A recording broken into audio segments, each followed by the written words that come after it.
This is our 7th video with Sitesh Patel, the author of Succeed by Failing, a man who's gone through quite a few struggles and challenges, but he's learned that regardless of how many challenges we go through, we can always make decisions and adjust in ways that are going to position us to recalibrate and build a successful life again. But it wasn't so easy to accept that after he learned that the federal government had indicted him.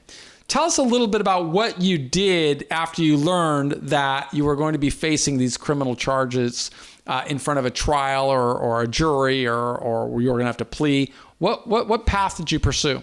Yeah, so like I said in the previous episode, one of the first things we did is we hired, the best of the best criminal attorneys to represent us, represent myself. And I wanted to make sure that, hey, I'm represented the best way and I get the best outcome. And in my head, I was like, hey, we didn't do anything wrong.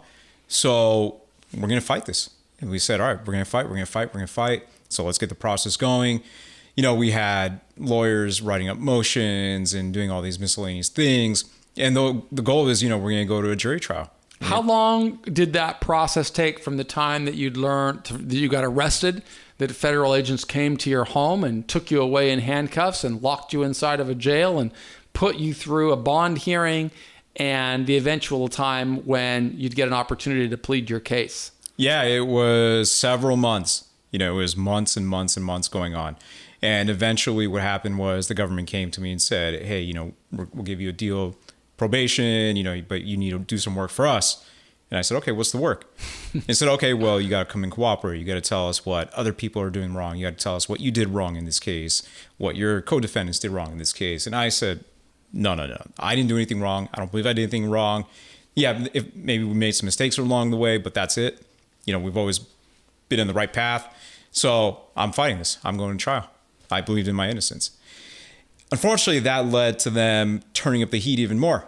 How did they turn up the heat? Before you tell us about how they turned up the heat, and you had this offer on the table to accept probation, why wouldn't you have accepted something like that? Did you not understand the ramifications of a jury trial and how federal sentencing guidelines work? Didn't understand any of that. I thought that, hey, you go to jury, you show your case and you're innocent until proven guilty. So there's no reason why I should be found guilty because I don't think I did anything wrong.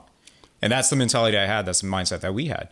So, with the lawyers, it's like, okay, if I do take the deal and I'm a felon, I get a felony, I'm going to lose my pharmacy license, I'm going to have a felony on my record. It's going to prevent me from doing other things. So from their point, it was just no deal. I think that's one of the reasons that it's so important for people to listen and learn from business people like you who learn the very expensive way of, the very expensive costs of experience. It's far less expensive to learn from a subject matter expert, somebody who's gone through something like this, to maybe just talk a little bit about what you wish that you would have done differently. When a lot of people, and I served 26 years in prison, everybody that's in our course knows that, but when I hear about cooperating or pleading guilty and things of that sort, the truth is, if you didn't do anything wrong and you don't know anybody who did anything wrong, that might be something that you want to bring forward. But sadly, the government doesn't want to hear that. If you don't have something bad to say about somebody else, it's very unlikely that the government is going to extend any level of leniency to you. Is that what you kind of experienced when you said I was going to go to try, I wasn't going to accept this deal? Yeah. It's something that I learned along the way. I definitely didn't know that up front, but yeah, that's just, unfortunately, that's part of the learning lesson. So what was the trial local where you were in your local community of Orange County, California, or where did you go to trial? No, so the trial was going to be in Texas. So I had to travel back and forth between California to Texas and start preparing for trial. But what ended up happening was because I didn't take that initial deal, that's when the heat cranked up, right? And they actually brought another indictment down on me in a different state, in the state of Virginia. So it was similar charges, but it was in a different state. And here they are I have this one case pending in Texas. They're bringing another case against me in Virginia.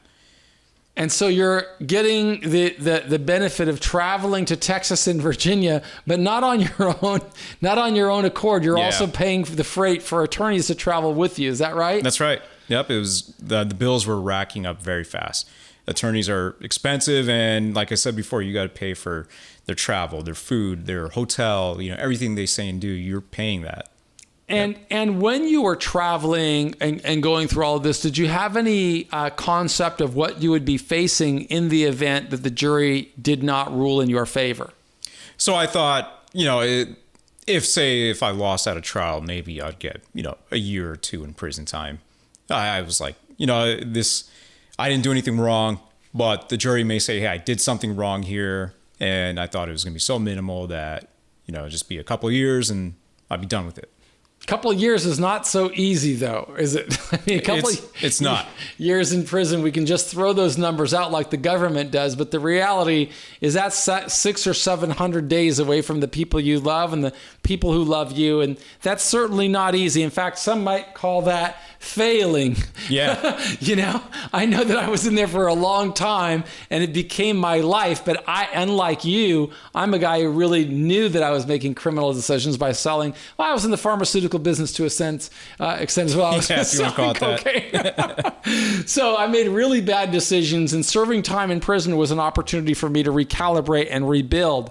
How did that trial work out for you when you went through that jury trial? So I decided to take that Virginia case to trial, and I said, you know what, I'm going to fight this one too. Mm-hmm. So I had two cases fighting back to back, and the Virginia one had an earlier date than the Texas one did. So I said, I'm going to trial. And I took it to trial. It was a 5-day trial, and it was intense. It's not easy sitting up on the stand or having the government come down and say these things about you that don't accurately represent you as a person. But at the end of the day, I had to listen to it, and they had to say what they had to say.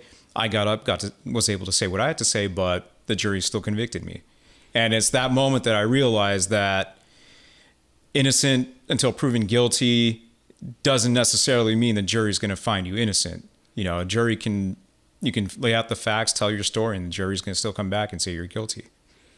Yeah, and not only does the jury come back and find you guilty, but then you've got to face a sentencing hearing, and unless you do something proactively, the only thing the judge is going to consider will be that jury's finding of guilt and the criminal charge against a person. Could you tell us a little bit about the preparations that you made before that sentencing hearing?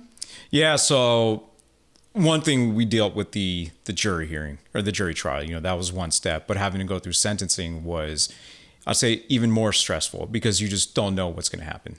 And so your lawyer's still working and you're still being billed, and he's telling you things, let's start getting your friends and family to write letters for you. You have to write a letter on your behalf. Let's go through all your background and find all the good stuff you did for charities and so forth. And let's present it all to the judge. We want to give the judge a presentation of who this person actually is. And it was really stressful, and I had to fly back to Virginia, stand in front of a judge. And that's when he laid down my sentence on me, and he sentenced me to 8 months in custody in federal prison. So certainly better than a couple of years in federal prison, but still a hardship nonetheless, and one that I assume was going to really change your outlook on life, given the dark clouds still hanging over you with this other case in Texas. Right, and that's what was probably the worst of it all, right? It's not that these 8 months and I was done. It's that I had 8 months and I still had a whole nother case to deal with. And who knows what the outcome of that case was going to be, right? So it started to change my perspective very fast. So in the next episode, we're going to hear a little bit about how a non-criminogenic person, a professional, a pharmacist, a business leader, a young man with an incredibly promising future who has to go inside to the federal prison system and start recalibrating and rethinking. And that's what gives fuel to this book, Succeed by Failing. If you're facing challenges with the government, if you're sitting inside of a jail or a prison, if you're part of this course inside of a jail or prison, I really encourage you to read and learn, because you will see the steps that Sitesh took to sow some seeds so that this part of his life was not going to be what defined him, but rather the way he responded. And you can succeed by failing as well if you just follow the principles and succeed by failing.